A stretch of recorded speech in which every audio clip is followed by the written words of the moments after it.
The useful bishop. Active bishops are nice, but at times they are merely claiming domination of unimportant real estate. In that case, you have to find or create something for them to do. The dream bishop is both useful and active. It covers a lot of ground, but it is also serving a very specific, useful purpose. This is from the game A. Volokin versus Pelletier in BL 2005. We get to this position from the following moves.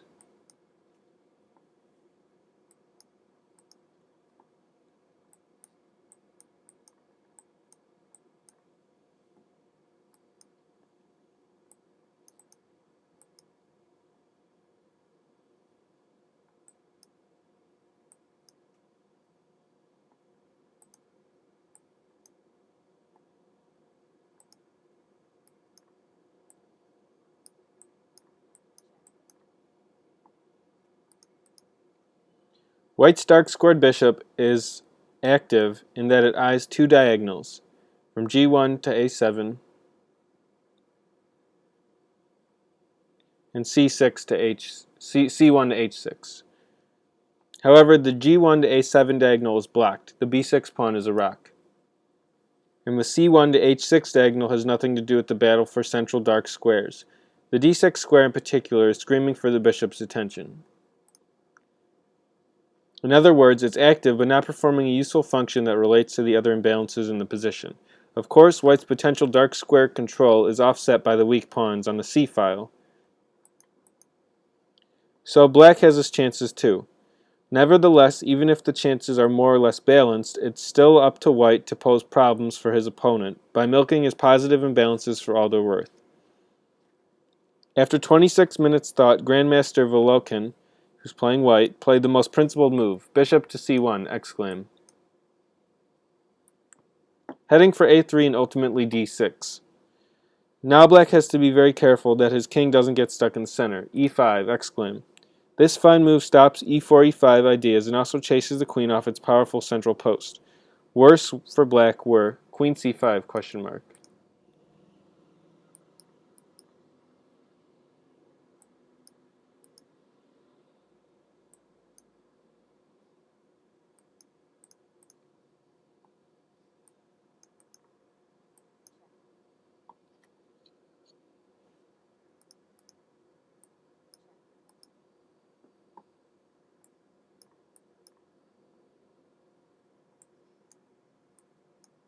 Wow, this is something. It's like the Morphe game. This is analysis by Volokin, who says with the idea of bishop, so White's going to play bishop A4, bishop A3, C5, and then C6 in order to win. And I don't think there's anything that can. Well, let's keep analyzing. This is a very slow plan.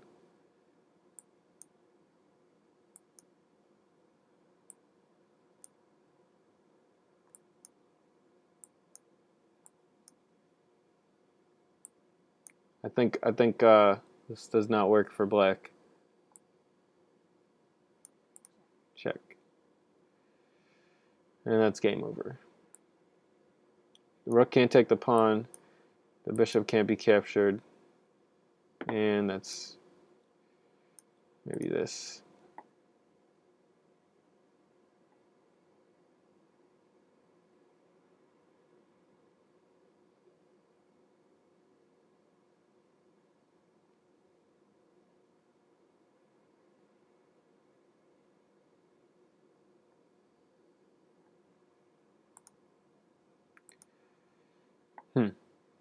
Yeah, so rook d6 looks like it will win. Anyway, it's not as important as the main. Well, I think infiltrating in this diagonal is part of the main ideas of this game, so it's useful to look at. Okay, so that was queen c5. Another line we can look at is bishop to b7 question mark. C4, bishop a6, or e5, when both queen to d6 and queen to d2 are strong. So bishop a6, So the line we're looking at, e5 by white, knight g8, bishop to d3, exclam. Bishop takes c4, castles, bishop takes d3, c takes d3. And black's lack of development in central king will leave him with serious long-term difficulties.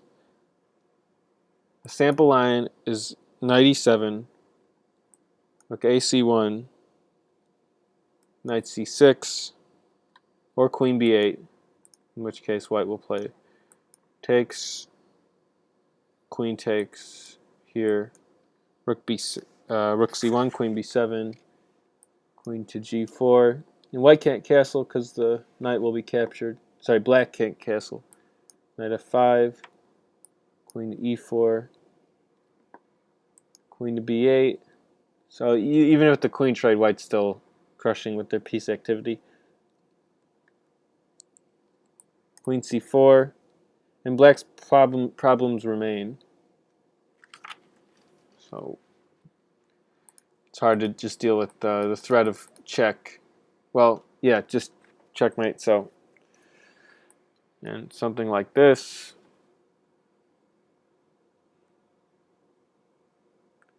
Not look very promising either. So I think, yeah, so this is just winning because the queen can't capture, because then black loses the rook after it takes here and takes. So queen takes d7. It's pretty much game over. Okay, so that was one sample line that we looked at from queen to b8 instead of knight c6.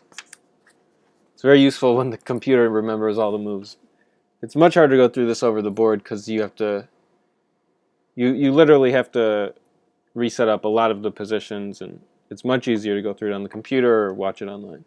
So knight c6, queen to e4, and the queen, now black plays queen to d8. The queen can't take this pawn because the rook hangs after knight takes.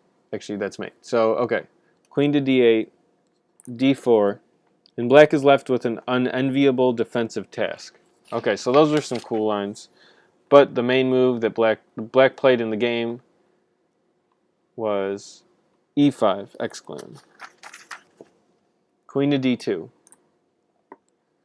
Castles. Bishop a3. Rook e8. Bishop to b5. And now rook e6. This is one possible line. What was not played in the game. c4. Bishop b7. Queenside castles. Would have led to a more or less equal position. Instead, in the actual game, black played a6 and went down in defeat after bishop to d6, queen to a7, bishop c4, b5.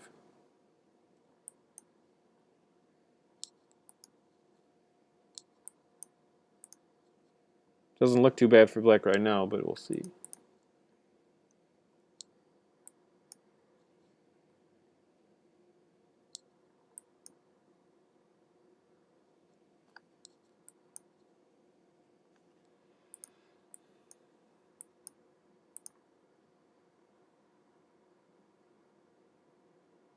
Oh, okay. Bishop takes e5. So now black responds with queen to c5. So if rook takes, I think we'll have this move here, and at the very least, I think this knight's going to be picked up. So mate's being threatened, f7's threatened. Does not look, maybe, yeah, even yeah, this just loses too. So okay, so black plays queen to c5, queen takes d7, queen takes e5, bishop takes f7 check, king f8, bishop takes e8, rook to c7. So if queen takes, then the bishop is lost. White's up the exchange.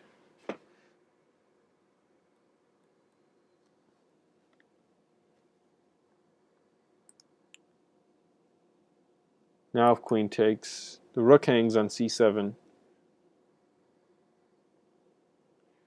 Queen f4 check. Queen b6. 1-0. So here white's going to be up plenty of material. So rook takes, queen takes, and black still has a tough position. So rule.